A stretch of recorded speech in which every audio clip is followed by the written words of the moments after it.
पहले मुर्गी आई या फिर अंडा? ये सिर्फ एक सवाल नहीं बल्कि एक पैराडॉक्स है, क्योंकि इसका जवाब कोई नहीं दे सकता और जिसने भी दिया या जिसने भी देने की कोशिश की वो खुद ही फंस जाएगा और वो खुद ही सोचने लग जाएगा कि आखिर सबसे पहले कौन आया, मुर्गी या फिर अंडा।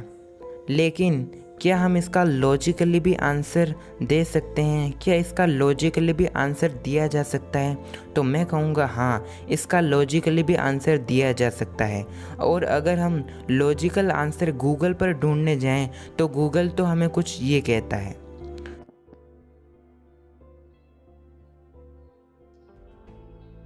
Which is came first, chicken or egg? According to Time magazine, Archaeopteryx fossils, which are the oldest generally accepted as birds, are around 150 million years old, which means that birds in general came after eggs in general. That answer is also true. The egg comes first, when you narrow it down to chickens and the specific eggs from which they emerge. तो Google की माने तो Google ये कहता है कि अंडा सबसे पहले आया, लेकिन क्या ये बात पूरी तरीके से सच है? तो मैं कहूँगा हाँ, ये बात पूरी तरीके से सच है।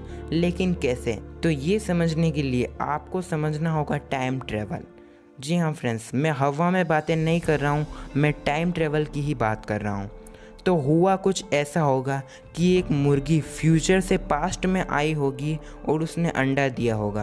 अब आपको ये इलॉजिकल लग रहा होगा, लेकिन बिल्कुल ये बात लॉजिकल है, क्योंकि साइंस से कुछ भी हो सकता है।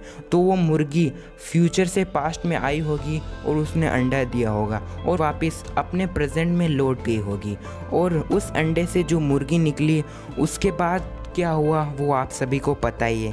उसके बाद एक नई जाति का इजाद हुआ जिसको आज हम चिकन के नाम से जानते हैं। लेकिन रुको, ये इतना आसान नहीं है कहना कि टाइम ट्रेवल के थ्रू एक मुर्गी आई, उसने अंडा दिया और बाद में चिकन नाम की जाति का, चिकन नाम की प्रजाति का इजाद हो गया। तो अब सबसे बड़ा सवाल ये उठता है कि जो फ्यूचर से मुर्गी आई थी उसका ओरिजिन कौन है? यानी कि वो मुर्गी कहाँ से आई, वो किस अंडे से पैदा हुई, और उस मुर्गी के पेरेंट्स आखिर कौन है? उस मुर्गी का जो रियल ओरिजिन है वो कौन है? आखिर वो फ्यूचर से आ कैसे सकती है जबकि यहाँ पर मुर्गी पैदा भी नहीं हुई?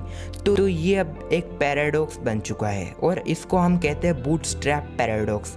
तो ये पैराडॉक्स ये कहता है कि पैरेलल दुनिया भी एग्जिस्ट करती है और वहाँ से जो ओरिजिनल दुनिया है उसकी टाइमलाइन चलती है। तो इसी प्रकार से उस मुर्गी का जो इजाद किसी और दुनिया में हुआ होगा और इस दुनिया में वो टाइम ट्रेवल करके आ सकती है और इस पैराडॉक्स को क्रिएट कर सकती है, और ये पैराडॉक्स बार बार अपने आप को दोहरा रहा होगा।